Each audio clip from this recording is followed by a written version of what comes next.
उबछट का वास एक अद्भुत उपाख्यान अपने आप में समाहित किए हुए हैं। भाद्रपद कृष्ण पक्ष छठी के दिन सभी कन्याएं मातृशक्ति चंद्र दर्शन से पूर्व खड़ी रहती है, बैठती तक नहीं है। लोक व्यवस्था में इसकी जो मान्यता है वो तो है ही, शास्त्रों में भी अद्भुत महिमा इस दिन की मिलती है।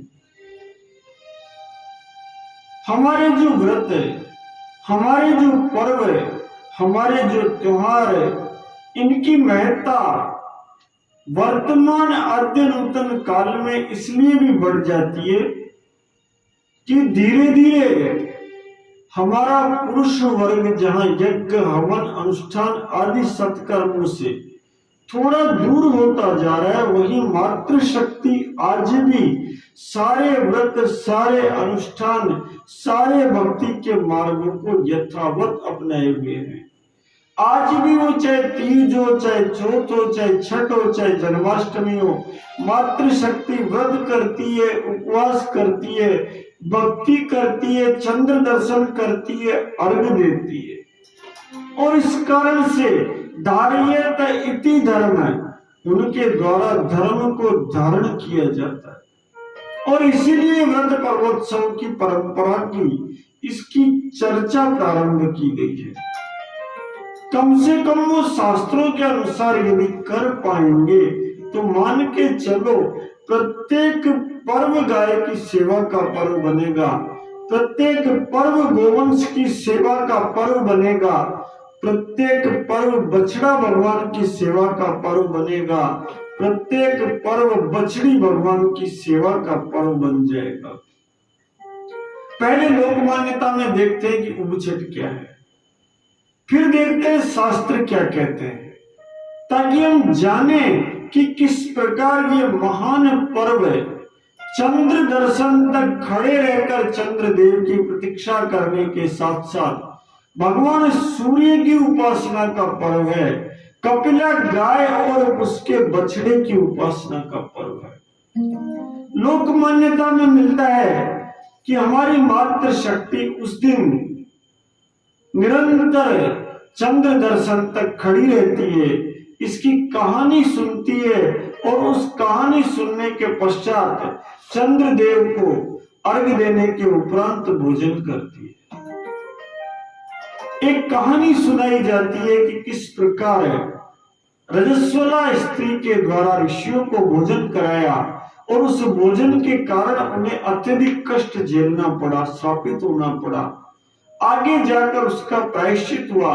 मानो हमारी मातृशक्ति कहना चाहती है कि जब भी कोई मातृशक्ति रजस्वला स्थिति में हो तो उसे रसोई के कामों से मुक्ति मिलकर विश्राम मिलना चाहिए।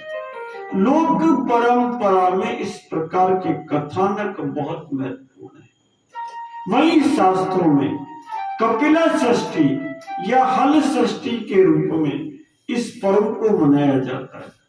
विक्रांत और अगस्त्य ऋषि की वार्ता के द्वारा बताया जाता है। स्कंद पुराण के प्रभास स्कंद में बहुत विस्तार पूर्वक इसकी चर्चा की जाती है और चर्चा की जाती है कि इस दिन सभी लोग मातृशक्ति ही नहीं, सभी पुरुष वर्ग भी जिस समय पर अतः भाद्रपद कृष्ण षष्ठिया कपिला षष्ठी व्रतम, जब कपिला षष्ठी का व्रत आए तो सभी लोग प्रातःकाल स्नान आदि करने के पश्चात विधि पूर्वक भगवान सूर्य देव की उपासना करें, उनको अर्घ प्रदान करें और अर्घ प्रदान करके उनकी पूजा करें और पूजा करके निवेदन करें। क्या निवेदन करें? कालात्मा सर्वभूतात्मा वेदात्मा सर्वतोमुख है।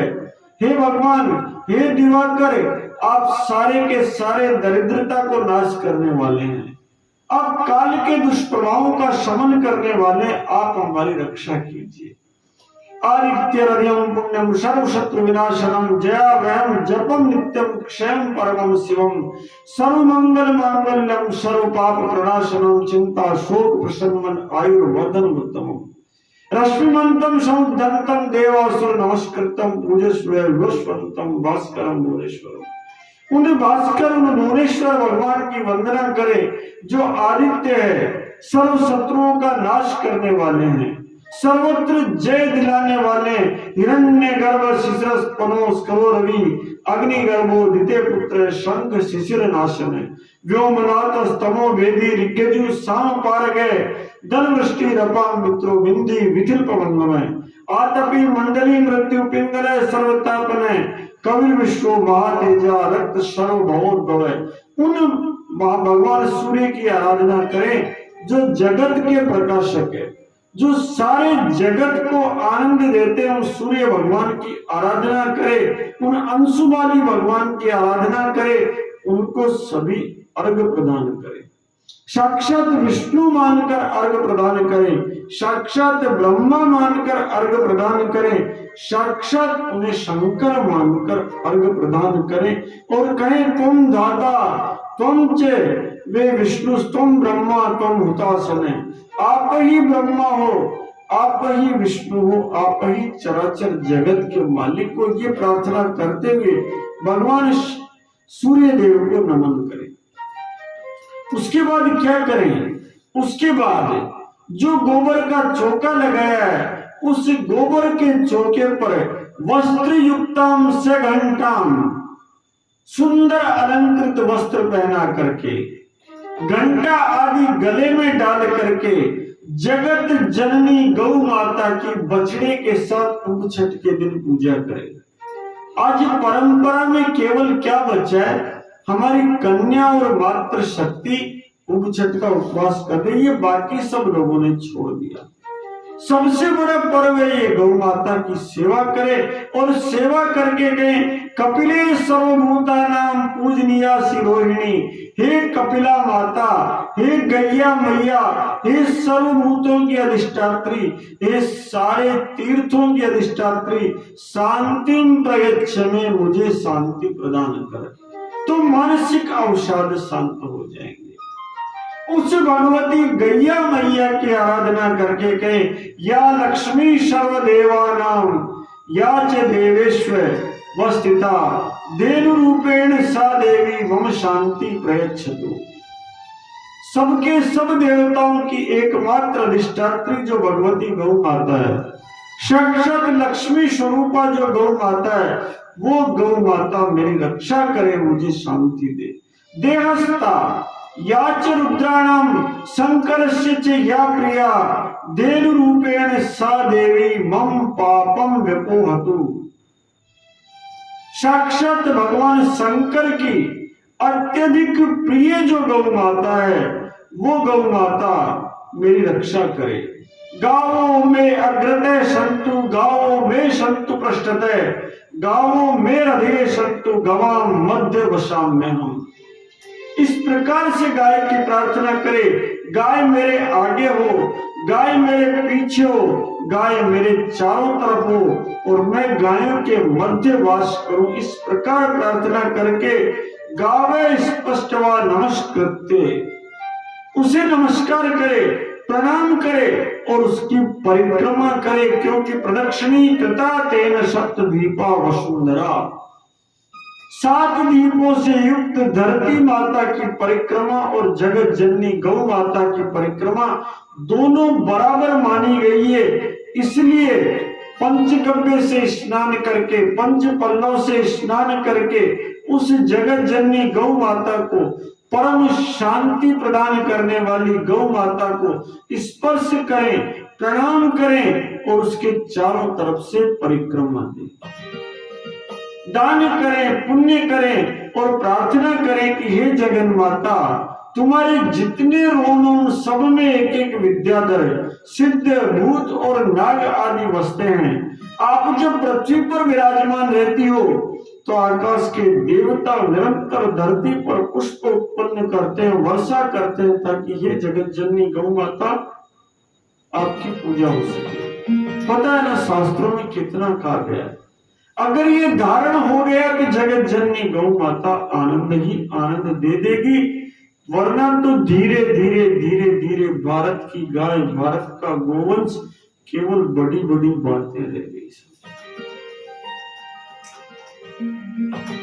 मातृशक्ति पे भरोसा है, इसलिए मन को एकाग्र करके हम ये प्रार्थना करें कि उग छठ का जो व्रत मातृशक्ति कर रही है वह उस दिन चंद्र भगवान की आराधना के साथ भगवान भास्कर की आराधना अपने पतिदेव को प्रेरित करे, अपने भाई को प्रेरित करे, अपने पिता को प्रेरित करे या स्वयं करना प्रारंभ करे, भगवान भास्कर की आराधना करे और साथ में जगत जननी गौ माता की आराधना करे, सुंदर अलंकार धारण करा करके, गोबर का चौका लगा करके उस जगत जननी गौ माता के बछड़ा सहित खड़ी करके सुंदर परिक्रमा करे, आरती करे और आरती करके प्रार्थना करे, हे पुण्य कपिले, ये शास्त्रों की प्रार्थना है, आप सब जगत को पवित्र करने वाली हो।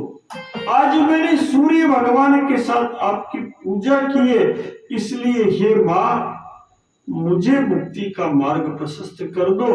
इति श्री स्कंद पुराण प्रभास स्कंद, प्रभास खंड में स्कंद पुराण में कही गई कपिला षष्ठी की एक कथा आपको इसीलिए सुनाइए कि हम चंद्र दर्शन के साथ गौ माता की पूजा धारण करें, सूर्य भगवान की पूजा धारण करें और अपने जीवन को धन्य बनाए। साल में एक नया पर्व जोड़े जब गाय और बछड़े की पूजा कर सके।